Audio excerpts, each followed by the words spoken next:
Ito yung mga alaga ko, mga makulista dito sa park. Ayan, pinapakain ko sila ng pansit. Hali kayo, bilis, lapit. Ayan, kain lang kayo.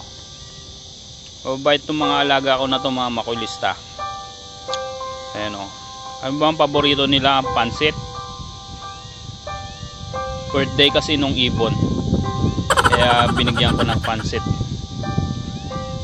Ayan. Ito namang isa, itong ibon na ito, lalaki kasi yan eh, masyado siyang gentleman. Pinapakain niya muna itong babaeng ibon. Ayan. Ayun naman yung anak nila, maliit pa. Ayan o, pinapakain niya, kita nyo? Ayan, susubuan niya yan. Oh, kita nyo yan? Anak niya yan. Alam nyo, kahit ang ibon, marunong siyang maging gentleman.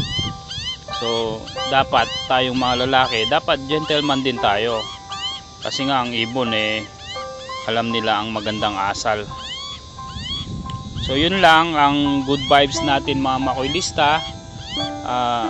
Ang araw ngayon dito sa amin sa Sydney, Australia ay Friday. Sana you will have a good Friday as well.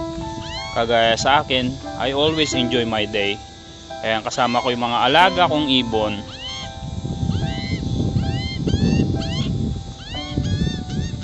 Kunin natin ng nuts yung mga ibon, mga makulista. Ayan o. Napakabait talaga tong lalaking ibon na ito. Tingnan nyo, ibibigay niya sa anak niya yan. Tama na yan. Gusto mo pang isa? Ayan o. Ayan. Bibigyan niya sa anak niya. Sige na. Go.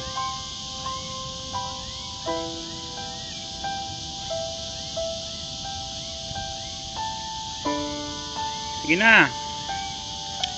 Bigyan mo lang sa anak mo. Tatago ko na yung nuts. Bilis. Ayan. Lilipad na yan, mga makulista. Ayan na. Ayan. Papakainin niya yung anak niya.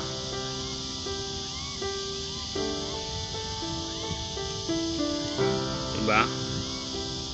Bait nila. Marunong siyang magmahal sa kanyang sariling pamilya.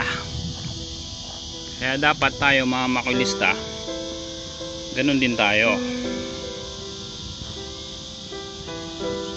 Kaya dapat pakain niya yung anak niya, mga makulista. Ayan o.